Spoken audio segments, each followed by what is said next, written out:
Then we had a James Storm promo. What did James Storm say? He was talking about he's putting over his group for the Revolution, and he's talking about his the Hardcore Gauntlet Battle Royal match, which is next.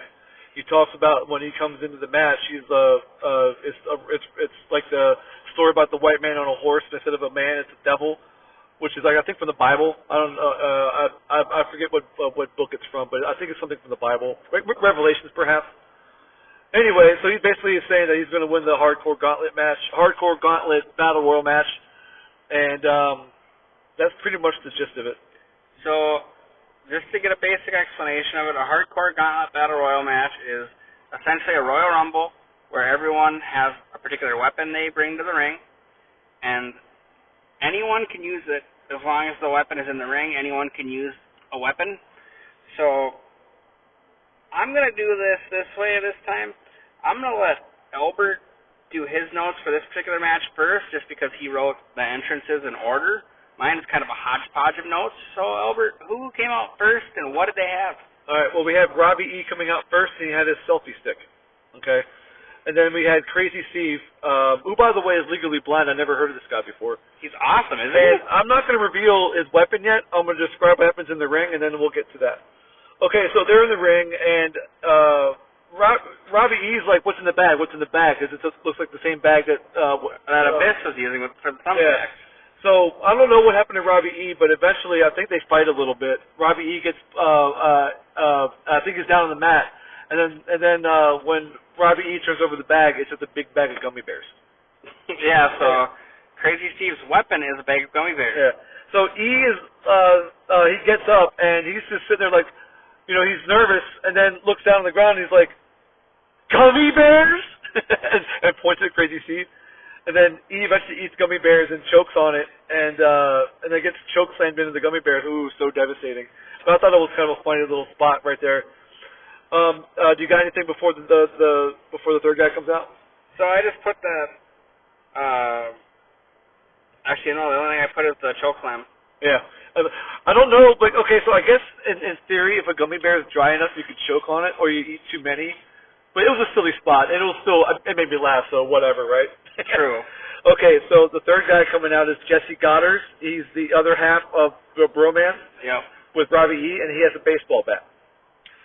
Nothing really of note except that Goddard nails Stevie with the bat, and then E throws gummy bears at Steve, and I think the two of them combine to beat up Crazy Steve for the duration of the time until the next guy comes out.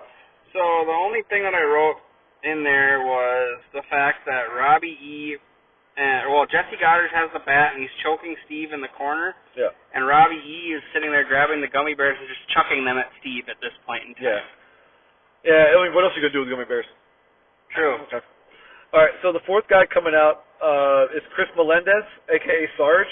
That's a nickname that Chris told me about.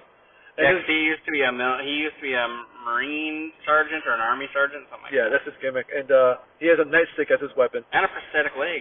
Oh, that's right, and a prosthetic leg. I forgot about that. But he did not use it as a weapon.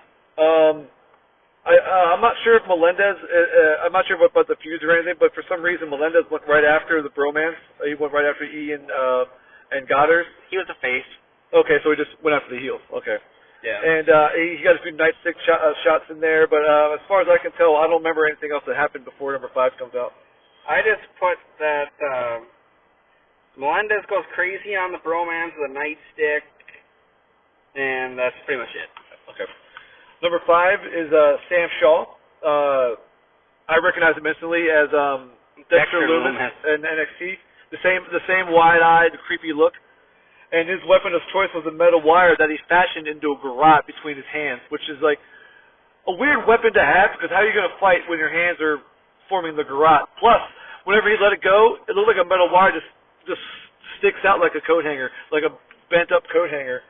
He did his creepy little slut worm thing around the ring. I don't think he ate any gummy bears, but like all the crowd was chanting, "Creepy, creepy."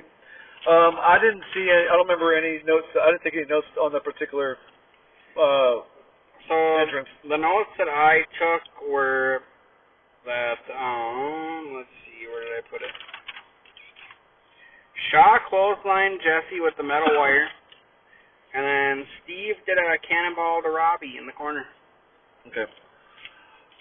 All right, so number 6 is, I'm going to mispronounce his name, but it's Koya, I believe. That's how you pronounce it. Okay. And he brought a flagpole. Well, he had a Revolution flag. Oh, yeah, that's right, because he's with James Storm's Revolution. And he brought a Revolution flag out, complete with the flagpole, and the flagpole was his weapon. Koya comes in, freaking demolishes Bromance right away with a double clothesline. Shaw finds a way to get the chicken in the match, and then Stevie gets the hold of the chicken and puts it in Goddard's mouth. And I think that was the extent of what I got. So I put that Koya does a clothesline of the Bromance. Steve grabs the chicken and puts it in both Broman's mouths. Okay. Which, that's what he does. He did. Yeah. Then, who's next? All right, number 7 is Crimson, and he brought out a trash can lid. First off, before we say anything, what do you think of how Crimson looked? As far as, like, his presentation? Yeah. I thought it looked legit. I liked it. Badass. Badass, yeah. He immediately comes in to stare us down with Koya, so obviously he's a face. And I think they fought for a little bit. Crazy Steve grabbed Robbie E's balls with the chicken, and then E finally gets pissed off about being abused by the chicken and grabs it, throws it away. I think he just throws it out by the did you see he started to it first? Oh, that's right. I'm proud of you. Tired of your rubber chicken. Basically cheated the entire viewing audience. So, the notes that I got for that particular segment were Crimson hit Shaw on the Bromance, trash can lid, and Melinda's